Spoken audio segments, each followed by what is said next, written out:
여러분 안녕 지은이에요. 오랜만에 또 이렇게 카메라를 틀고 TMI 이야기를 해보려고 합니다. 오늘의 주제는 우리가 보통 관심이 많은 주제 중에 하나인 것 같아요. 요즘 현대사회를 살아가는 특히 이 어린 친구들에게 가장 많은 화두가 되는 워딩일 것 같은데, 불안감을 어떻게 하면은 이겨내면서 나의 좀 중심을 유지하면서 살아나갈 수 있는지 저의 경험에 빗대어서 한번 이야기를 해보려고 해요. 이 불안감이 삶을 지배한 사람들은 굉장히 힘들거든요. 근데 이 힘듦이 겉에서 봤을 때는 잘 표가 나지 않아. 내면적인 되게 고통이고, 정말 심하면 이 스트레스가 극에 달하면 뭐 잠도 잘 못 잔다고 하고 수면의 질이 떨어지면 이 건강에도 영향을 미쳐서 굉장히 삶의 질이 떨어진다고 해요. 내가 이 얘기를 할 수 있는 이유는 나도 이 불안감에 한때는 노예이기도 했고, 그런데 지금 현재는 여기서 많이 벗어나서 정말 나만의 이 노선을 찾는데 큰 어떻게 보면은 깨달음을 얻어서, 혹시라도 과거의 나처럼 내부에서 오는 이런 불안감 때문에 내 삶의 질이 정말 떨어지고 스트레스를 너무 많이 받는다 하시는 분들이 내용을 참고하셨으면 좋겠습니다.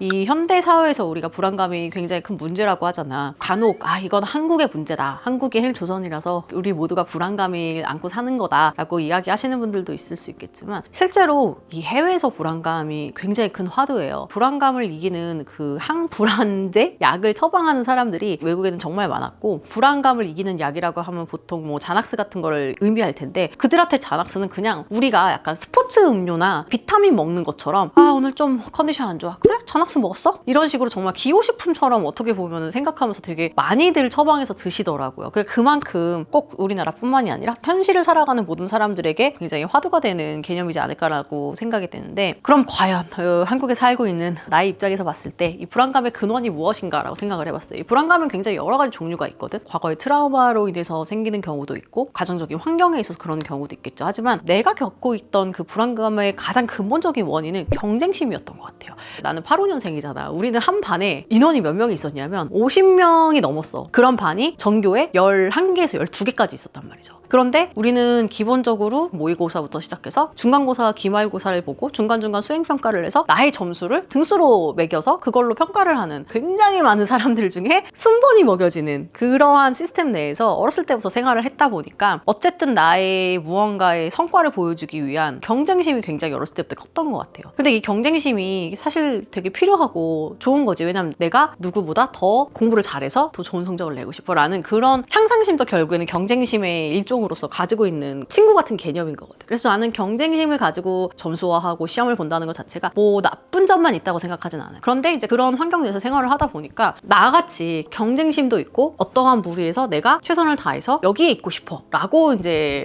느끼는 친구들은 저 친구보다 점수가 잘 나왔으면 좋겠고 저 친구한테 지고 싶지 않아서 공부를 열심히 했던 거야. 전 과목이 우리 그때 12과목인가 11과목인가 막 이렇거든요. 시험을 보면 4개 틀려요. 그럼 대체 100점이 몇 과목이라는 거야. 우리 그때 교과서가 따로 있고 전과라고 해가지고 참고서가 따로 있었어. 요즘에도 있는지 모르겠지만 그거를 조사 하나 안 틀리고 딸딸딸딸 외웠었어. 의와 애도 틀리면 안 된다고 생각하고 강박적으로 그걸 다 달달달달 떼서 외웠었거든요. 그래서 영어 같은 경우에는 영어 우리 보통 보면은 그 리딩 지문 쫙 나왔었잖아요, 옛날에. 그럼 처음부터 끝까지 그 리딩 지문을 다 외웠었단 말이에요. 그냥 안 보고 줄줄 쓸 수 있도록. 그러니까 그 정도의 난이도로 공부를 해서 솔직히 전 과목에서 4개 틀린 거면 굉장히 나로서는 너무너무 잘 본 시험인 거고, 저번 중간고사 때 4개 틀렸는데 뭐 이번 중간고사 때 3개를 틀렸어. 그럼 나로서는 굉장히 큰 진보인 거잖아. 근데 나는 등수가 모르지 않아. 왜? 내 앞에 저 친구가 있기 때문에.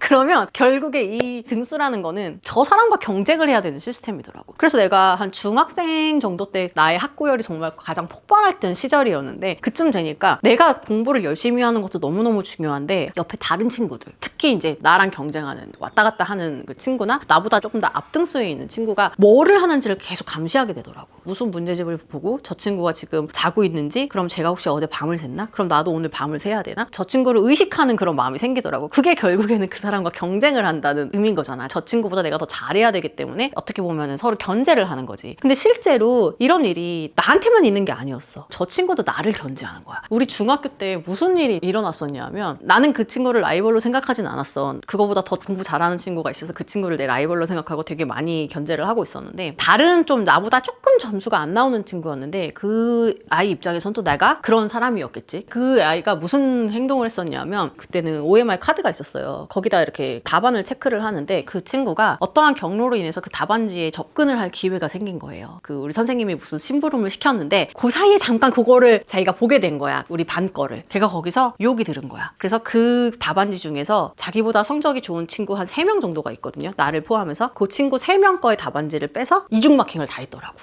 그래서 내가 꼬리표를 받았는데 몇 개를 틀렸다더라? 한 6문제인가가 틀렸다는 거예요. 나는 그 과목을 살면서 중학교 때 시험을 보면서 단 한 번도 틀려본 적이 없어. 그거는 나는 항상 100점을 깔고 가는 과목이었거든. 암기 과목이니까. 암기 과목에서 틀리는 거는 말도 안 되는 거예요. 전 과목에서 4개를 틀린다는 거는 진짜 무슨 수학이나 응용 문제에서 내가 미처 공부하지 못했거나 외울 수 없었던, 그러니까 선생님들이 꼬아서 낸 문제에서 실수를 하거나 아니면 정말 아는 문제인데 함정에 빠졌거나 해서 이제 보통은 틀리는 건데, 심화 문제가 아니라 그런 정말 기초적인 암기 과목에서 내가 이렇게 틀린다는 거는 있을 수가 없는 일이거든. 그래서 내가 가채점 했을 때 당연히 만점이었으니까 가져와서 선생님한테 이거 문제 있다, 답안지 보여달라 했지. 그럼 답안지를 보니까 내가 색칠해놓은 색깔하고 다른 사인펜으로 2개씩 체크돼 있더라고. 그건 사실 어떻게 보면 범죄행위나 마찬가지인 거잖아. 그런 행동을 중학교 때 시도할 만큼 스트레스가 굉장히 컸던 것 같아요. 나의 마음도 그렇고 그 친구의 마음도 그렇고 지금 돌이켜보면 이해가 가요. 그만큼 경쟁심이 사람을 굉장히 불안하게 만들고, 그때는 시험 전후로 되게 많이 예민했고 시험 끝나고 가채점 하면 엉엉 우는 친구들도 있었어. 하나 틀리면 다른 사람들한테 너무 쟤 왜 저래? 하나 틀린 거 가지고 왜 저래? 라고 생각할 수 있겠지만 그 하나 때문에 등수가 갈리고 내가 저 친구한테 진다는 그거를 못 참고 그것 때문에 무너진 친구들도 정말 많았어요. 경쟁심이 있는 사람들은 불안감을 굉장히 많이 어렸을 때부터 마음속에서 깔고 살았던 것 같아요. 이제 사회에 진출해가지고 사회생활을 하다 보니까 저 같은 경우에는 이제 트레이너 활동을 바로 시작했잖아요. 트레이너 생활을 하니까 그 내에서도 또 엄청난 경쟁이 있는 거야. 3명이 대회 준비를 한다고 쳐봐. 같은 시즌에. 그 내부에서 알게 모르게 서로 가지고 있는 경쟁. 결국에는 대회라는 거는 우리가 1등이 정말 중요하잖아요. 그럼 1등이 되려면 내가 저 사람보다 더 뛰어나야 된다는 거잖아. 그런 긴장감 때문에 항상 불안하고 되게 많이 힘들더라고요. 그러니까 나는 뭐 대회 준비를 하거나 그러진 않았지만 프리랜서로 계속 일을 하니까 다른 사람들의 그 성장세를 계속해서 보지 않을 수가 없겠더라고. 누구는 방송에 나가고, 누구는 트레이너로서 굉장히 네임밸류가 점점 좋아지고, 누구는 정말 뭐 센터를 차리기도 하고 되게 좋은 프로모션을 하기도 하고, 이렇게 취업 후에 필드에서도 여러 사람들과 동종이업을 하다 보니까 그 내에서도 경쟁도 굉장히 심했어요. 나도 이제 경쟁심을 굉장히 갖고 있는 사람이었고 어렸을 때부터 그렇게 살아왔기 때문에 이 필드에서는 나는 적어도 이 정도 위치에서 잘 일을 하는 사람이 되고 싶어 라는 열망이 나도 있었기 때문에 정말 일을 열심히 하기 위해서 노력을 했어. 그렇기 때문에 나는 경쟁심이 당연히 좋은 점도 있다고 생각해. 그래서 나는 그거에 대한 문제점을 그때까지는 인식을 전혀 못하고 살고 있었어. 나는 그냥 나 되게 노력 많이 하고, 솔직히 뭐 그때 욜로처럼 일하는 선생님들도 없었던 건 아니고, 나는 되게 정말 노력파다. 나의 경쟁심이 오히려 나를 더 높게 만들어주는 하나의 되게 좋은 거다라는 생각하면서 그때 당시 별로 의심이 없었어요. 근데 이제 이게 어느 날 이제 쭉 돌이켜보니까 이런 것들이 부정적인 부분도 분명히 크겠구나라는 생각이 드는 계기가 있었어요. 예를 들어서 이런 거야. 솔직히 학창 시절은 내가 컨트롤할 수 있어. 그래봤자 기껏 시험이잖아. 시험은 솔직히 물론 내가 운이 안 좋아서 그날 배탈이 나서 컨디션이 안 좋을 수도 있어요. 하지만 모두가 다 비슷한 환경에서 모두가 똑같은 교과서를 가지고 똑같이 시간을 가지고 할애해서 거기서 똑같은 문제를 풀잖아요. 그렇기 때문에 그 경쟁 상황을 내가 통제를 할 수가 있는 거야. 그리고 내가 정확히 뭘 어디서부터 어디까지 해야 된다는 그 범위도 정해져 있고, 이 문제가 틀리고 정답이다라는 것도 너무 확연하게 되어 있다 보니까 어떻게 보면 모든 게 되게 공평하고 쉬워. 그래서 그 경쟁 상황 자체가 나에게 불안감을 만드는 그런 기전이 그렇게 많지는 않았어요. 왜냐하면 모든 게 다 명백하니까. 근데 이게 사회생활을 하다 보니까 그 모든 것이 불투명한 거야. 내가 모르는 순간 저 친구가 뭐를 하는지도 모르는 거고, 그 성공이라는 그 하나의 뜬금없는 이 구름 같은 거잖아. 걔 달성하기 위한 방법도 너무 다양한 거고, 누구는 이렇게 갈 수도 있고 누구는 이렇게 갈 수도 있는데 그 모습과 모양도 너무 다 상이하다 보니까 내가 정확하게 뭐를 해야지 저기 갈 수 있는지조차도 모르는데 저 친구는 지금 어떻게 가고 있는지조차 명확하게 알 수가 없어. 왜냐면 점수화되어 있고 있는 게 아니니까. 그때부터 느꼈던 것 같아요. 아, 이게 불안감으로도 이어질 수 있구나. 그때 제가 처음으로 경쟁심에서 비롯한 불안감에 대한 네거티브함을 느끼기 시작했어요. 그때까지는 긍정적인 부분에서 계속 나는 굉장히 열심히 노력하는 사람이야 라고 해서 이것들에 대한 통제를 하지 않았다면, 부정적인 것을 기운을 내가 느끼고 그때부터는 이제 통제하려고 노력했어요. 내가 느꼈던 가장 큰 부정적인 부분 중에 하나는, 첫 번째는 심리적 만족감의 저하예요. 일단 사람이라는 거는 내가 어떤 거를 노력해서 일구잖아. 그럼 그래도 그거에 대한 만족감과 보상이 계속 있어야 그거를 계속 잘 해나갈 수 있잖아요. 근데 내가 열심히 노력을 해서 PT를 해서 이번 달에 매출을 왕을 달성한 거야. 나름대로 나에겐 되게 값진 성공이잖아. 그런데 누굴 만났는데 그 친구는 요번에 센터를 오픈한다네? 그럼 갑자기 나의 성공이 되게 보잘것없는 것 같이 느껴지고, 나랑 쟤랑은 나이도 비슷하고 오히려 내가 더 나이도 많고 저 친구는 더 어린데 저 친구는 지금 벌써 사장님이 되고 센터도 되게 잘 됐대. 그러면 나의 그 작은 성공 하나하나의 발자취 자체가 다른 사람과의 성공과 함께 비교가 되기 시작하면서 심리적인 만족감이 굉장히 많이 저하되는 걸 느꼈어요. 그리고 뭔가 시험처럼 객관적으로 지표가 있는 게 아니다 보니까 내가 얻은 것도 굉장히 값질 수 있겠지만 남의 떡이 더 커 보인다. 비교를 하게 되면 결국에 하는 족족이 내 성공에 대한, 내가 갖고 있는 것에 대한 만족도는 떨어질 수밖에 없다라는 것을 조금씩 느끼기 시작했어요. 그런가 하면 두 번째, 불안감의 안 좋은 예인데, 나의 성공에 집중해야 되잖아. 운동을 열심히 해서 정말 좋은 몸을 만들던, 아니면 사업을 하기 위해서 아이템을 고민하던, 공부를 하던, 나한테 집중해서 나의 성공을 위한 길을 닦아야 되는데, 어쨌든 이게 남과의 경쟁이잖아. 그러니까 내가 이거 열심히 해서 이렇게 해야지라는 긍정적인 방향이 아닌, 저 사람이 미끄러졌으면 좋겠다, 저 사람이 너무 승승장구하지 않았으면 좋겠다. 즉 나의 행복에 올인하는 게 아니라 다른 사람의 미끄러짐과 불행을 바라게 되는 마음이 생기더라고. 실제로 이제 정말 실행하시는 분들도 저는 봤어요. 유튜브 같은 경우에는 진짜 가계정을 만들어서 상대 계정을 공격한다든지, 똑같이 업장을 운영하고 있는데 상대방 업장에 민원을 제기한다든지, 결국에는 모든 상권을 놓고 하는 같은 경쟁이다 보니까 내가 어떻게 하면 더 노력해서 우리 센터를 좋게 만들어야지 라고 생각하시는 분들도 있지만, 대다수 내가 많이 본 결과는 그렇지 않더라. 저 사람을 어떻게 깎아내릴까, 저기를 어떻게 망하게 만들까, 생각을 하는 거에 넘어서 실행하시는 분들도 너무너무 많았어요. 근데 나는 일단 내가 그런 생각조차를 갖고 있다는 것 자체가 나에게는 굉장히 건강하지 않고 결국에는 영혼을 타락하게 만드는 좋지 않은 기운이라고 생각을 했어. 그게 이제 두 번째였고, 사실 세 번째가 되게 컸는데, 휴식에 대한 불안감. 내가 놀고 있을 때 다른 사람들이 발전하고 있고 그럴 가능성이 굉장히 많다고 생각하면서 쉴 때도 마음 편히 못 쉬는 거, 잘 때도 마음 편히 못 자는 거, 저녁에 일 끝나고 편안하게 쉬고 다음날 또 출근하고 일상을 반복하다가 갑자기 어떤 사람들이 굉장히 뭔가 열심히 사는 것 같은 모습을 봤을 때, 그동안 내가 저녁에 퇴근하고 쉬었던 거는 너무 그거에 대한 자책감이 생기고 휴식에 대한 불안감이 생기더라고. 일과 휴식의 밸런스는 어느 정도의 선 내에서는 당연히 있어야 된다고 생각을 해요. 그 휴식 중에 가장 중요한 게 바로 잠이거든요. 그런데 이 불안증이 심하신 분들은 대부분이 잠을 못 자요. 잠을 깊게 못 자고 잠이 들기가 되게 힘든 거지. 딱 눕는 순간 머리에 온갖 잡생각이 다 들거든. 일하는 생각부터 시작해서 오늘 내가 못 끝낸 일, 내일 해야 되는 일, 앞으로 어떻게 내 일을 전개해 나가야 하는가부터 시작해서 온갖 모든 잡생각이 머리에 다 들어오면서 잠에 빠지기가 너무 어려워요. 내가 이게 정말 심했을 때가 한참 센터 오픈 준비하고 막 이럴 때였는데, 한 11시 이때쯤 누워도 새벽 4시까지 잠을 못 자는 거예요. 그러니까 사람이 정말 미칠 것 같더라고.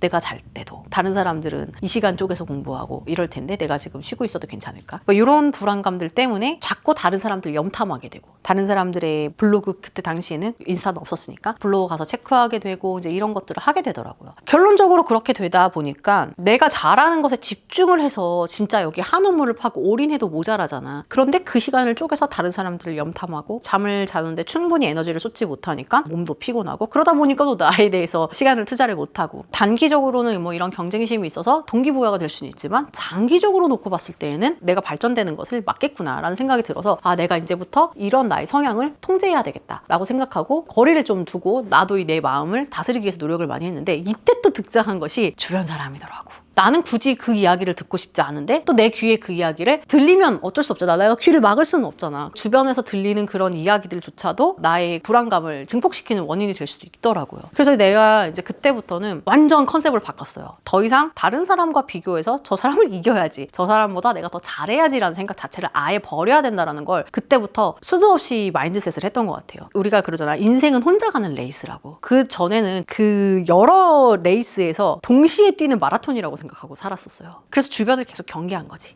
너 이만큼 뛰었어? 나 쉬고 싶은데. 제가 뛰니까 나도 뛰어야 돼. 뭐 학창시절에는 그런 마라톤이 맞더라고. 그렇게 학창시절까지는 그게 맞았지만 사회 나온 다음부터는 사실 인생이 그렇게 마라톤이 아니더라고요. 우리가 막 다 똑같은 일을 하고 다 똑같은 환경에서 다 똑같은 인사고과를 받으면서 살면 그게 맞을 수도 있겠지. 사실 그게 아니잖아. 같은 회사를 다니더라도 환경이 다르고 심지어 살고 있는 위치도 다르고 부모님의 환경, 가족 구성원 다 다르잖아. 모든 게 다 다르니까 길도 다 여러 가지란 말이야. 결국에 나는 사회 나가서 내가 성인이 돼서 생활하는 과정에서는 마라톤이 될 수 없고 내가 혼자 가는 레이스라고 생각을 했어요. 저 사람하고 비교해서 이겼다 졌다를 판단할 수도 없거니와 이게 시간이 정해져 있는 레이스도 아니다 보니까 지금은 내가 저 사람보다 미약할지언정 10년 후에는 또 모르는 일이고 그래서 그때부터는 나만의 혼자 레이스를 가자라는 데 집중을 했어요. 그래서 나를 기준으로 해서 약간 이렇게 벽을 친다고 생각했어. 심지어 그런 이미지를 머릿속에서 그리기도 했어요. 첫 번째 실질적으로 실천했던 거는 인간관계를 끊어내는 거였어. 사람을 안 만났어요. 그래도 초반에 트레이너 생활을 할 때에는 사람을 소개받고 만나는 자리를 피하지 않고 오히려 많이 만나고 다니는 스타일이었거든요. 그런데 이제 인간관계를 하면 할수록 느낀 점을 가만히 관찰해 보니까 대부분의 사람은요, 이렇게 그룹이 형성되면 야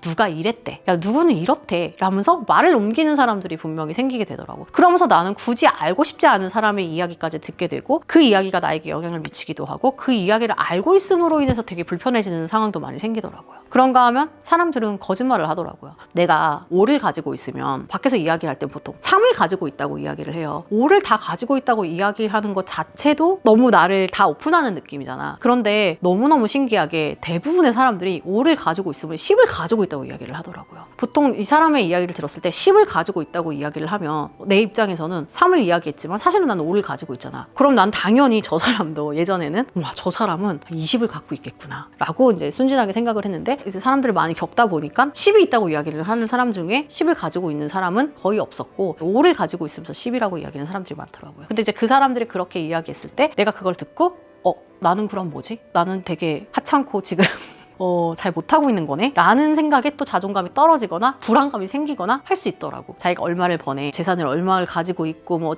이런 이야기 자체를 잘 믿지도 않거니와 진짜 있는 사람들은 그런 이야기를 막 엄청 디테일하게 하지 않아요. 대략적으로 이야기하거나 축소해서 이야기를 하거나 그러다 보면 결국에 그 이야기는 들어봐야 내가 정확하게 알 수 없는 이야기잖아. 그렇기 때문에 아예 그런 이야기 자체를 믿지 않게 된 거지. 그런가 하면 사람들은 자기의 하이라이트만 얘기를 해요. SNS가 가장 대표적인 예인데 내가 좋은 일이 있을 때는 진짜 많이 막 사진도 많이 올리고 막 행복한 거를 굉장히 많이 올리는데 자기가 안 좋은 일에 대해서는 보통 SNS에 안 올리잖아. 만났을 때도 마찬가지야. 인생의 소울메이트 찐친이 아니고서야 자기가 정말 가지고 있는 안 좋은 이야기를 이야기한다기보다는 다 좋은 이야기들을 하잖아. 그러면 오랜만에 이제 사람들을 만나면 다 좋은 얘기예요. 아우 얘는 뭐 지금 너무 잘 나가고 나는 지금 이것서 너무 잘 나가고 거의 뭐 일정 시간까지는 자랑 파티를 하는 것 같아. 그래서 그런 인간관계를 하는 게 조금 힘들더라고요. 이게 뭐 하는 건가 싶기도 했고 그리고 그 사람들이 그런 이야기를 계속 듣고 있으면 당연히 나의 상황과 비교를 해볼 수밖에 없지. 근데 현실은 우리 그렇잖아. 아무리 행복하고 아무리 좋은 탄탄대로를 가지고 가고 있어도요. 누구나 마음 한켠에는 걱정거리가 있고요. 풀지 못하고 있는 미해결 문제가 있고 나아간 미래에 대한 불안감이 있단 말이야. 우린 그 모든 것에 대해서 타인에게 그렇게 이런 것들을 직접적으로 이야기하지 않다 보니까 그런 것을 이야기하지 못하는 인간관계는 나는 좋지 않다라고 생각을 했어요. 그 중에 하나가 SNS겠지 당연히. 좋은 모습만 보여주는 곳이니까. 그리고 사람들이 인간관계를 좀 하다 보니까 그들도 나의 불행을 바라더라고요. 겉으로는 내가 잘 될 때 축하한다, 너무 잘 됐다라고 이야기하시는 분들도 계시지만 모두가 다 그런 건 아니지만 굉장히 또 많은 퍼센티지의 사람이 나의 불행을 바라고 내가 잘 되는 소식을 들었을 때 그거에 대해서 쟤는 뭔가 있는 것 같아 라고 의혹을 제기하시는 분들도 많더라고요. 한마디로 말해서 순수하게 100% 축하하는 마음과 좋은 마음으로만 나를 바라보는 사람보다는 저 사람이 정말 자기 능력으로 성공한 건지 아니면 또 뒤에서 도와주는 사람이 있는지 뭔가 나를 폄하하거나 나의 불행을 바라는 시점도 굉장히 많다는 걸 느꼈어요. 그래서 내가 인간관계를 그때부터 이제 슬슬 가지치기를 해서 꽤 오랫동안 일을 하면서 아예 사람을 안 만났던 것 같아요. 그러다 보니까 사실은 구설수가 되게 없었던 것도 있고 불화가 생긴 경험도 없는 것 같아요. 저는 그게 되게 잘했던 일 중에 하나라고 생각을 하고 그렇기 때문에 되게 안정적으로 중심을 잘 잡고 정말 내 길에 집중할 수 있었던 게 아닐까라는 생각이 들거든요. 그런가 하면 아까 이야기했지만 SNS를 끊는 거 거. 나도 SNS를 하잖아. 왜냐면 SNS를 해야지 우리는 홍보를 할 수가 있으니까 트레이너를 시작했을 때부터 갖가지 SNS를 다 했는데 이걸 내가 관리하려고 하면 사실은 다른 사람들의 SNS를 봐야 돼요. 근데 그게 나한테 그다지 좋지는 않더라고. 그래서 나는 이 노력을 시작하면서부터는 다른 사람들의 SNS도 다 끊었어요. 내가 잘하는 거, 내가 보여줄 수 있는 모습만 보여주자. 다른 사람들을 굳이 뭐 비교하거나 경쟁하거나 체크할 필요는 없다. 내가 할 수 있는 이야기를 전달하는 걸로 나는 승부를 보고 싶다라고 생각을 했어요. 옛날에 제가 유튜브 시작하기 전이었는데 나 엄마가 본인 기준에 생각했을 때 뭔가 나의 라이벌이라고 생각하는 그런 사람이 있나 봐. 그러면 이제 그 사람 거를 자꾸 들어가가지고 근데 들어가지 말라 그랬어. 거기 왜 들어가 보냐고 궁금하대요. 그냥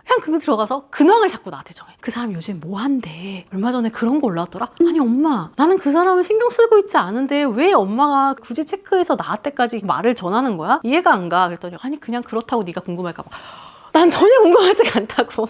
이런 것 때문에 엄마랑 티격태격 했던 적이 있을 정도로 나는 이제 다 끊고 싶은 거지. 그 모든 것들의 관심에 대해서. 왜냐면 그때 당시에 내가 일도 되게 많이 이제 시작하는 시기였고 막 이러다 보니까 나만의 박스가 필요했던 것 같아. 그 박스 안에 딱 들어가고 나니까 너무 신기하게 내 마음이 너무 평온해지더라고요. 그러니까 내가 좀 더 잘할 수 있는데 집중할 수 있는 마음적인 여유가 생겼어요. 어차피 그러잖아. 인생은 홀로의 레이스다. 가장 큰 적은 사실 나 자신인 것 같아요. 나태해지려는 나와의 싸움이고 안주하고 싶어하는 나와의 싸움인 거고 나는 그런 생각을 굉장히 많이 이제 일을 계속 하면서 느끼고 극복해 나가면서 아 다른 사람을 신경 쓰는 게 얼마나 하찮고 쓸데기 없는 일인가를 느꼈던 거지. 어렸을 때부터 내가 해왔던 모든 것들을 지금 생각해보면 참 하찮고 쓸모없는 일이었어요. 사회생활한 지 좀 오래되고 30대에서 40대까지 이제 가다 보니까 매 순간이 나와의 싸움이고 우리의 환경은 계속 바뀌어요. 배우자가 생기기도 하고 아기가 생기기도 하고 물론 나는 없지만 체험을 간접적으로 강아지들도 막 있고 있으니까 하잖아요. 그런 일련의 변화에 맞서서 계속해서 나를 멱살을 잡고 끌고 가는 건 결국에 나 자신이거든요. 근데 그거를 계속해서 내가 치열업 시키고 떨어지는 텐션을 계속 끌어올려 붙이고 계속해서 나한테 동기부여를 주는 것 자체가 정말 어려운 일이고 현재의 나가 과거의 나에게 지는 거를 저는 되게 싫어해요. 어제보다 발전하고 싶다라는 그게 생각이 됐던 진짜 실제 몸이 됐던 그거 하나하나가 결국에 싸움의 연속이더라고. 지금은 정말 나와의 경쟁의 페이스에 잘 접어든 상태가 되었어요. 이렇게 되다 보니까 다른 사람이 성공을 하잖아? 정말 진심을 다해서 축하해 줄 수 있더라고. 그리고 성공한 사람을 보면 와, 저 사람도 진짜 고생 많았겠구나. 저 사람 진짜 열심히 사는 사람이구나. 리스펙하게 되더라고요. 예전에는 같았으면 내가 진짜 한 10몇 년 어렸을 때는 나도 그렇게 좋은 마음으로만 보진 않았을 거야. 불안한 마음으로 지켜봤을 테지만 지금은 그런 사람들 보면 대단하다라는 말과 너무 축하한다라는 말이 진심에서부터 우러나올 수 있는 사람이 드디어 된 것 같아요. 왜냐하면 그 사람 길하고 내 길은 너무 다르거든. 지금 나의 경쟁 상대는 나거든요. 너무 명확하게 잘 분리가 딱 되어 있으니까 내 마음적으로 굉장히 안정이 되었고 나도 사람이니까 가끔 되게 상반된 감정이나 안 좋은 생각이나 못된 마음들이 들어요. 근데 나는 그게 되게 싫어. 안 그랬으면 좋겠어. 좋은 사람이고 싶은데 그래서 되게 많이 노력을 했고 결론적으로는 지금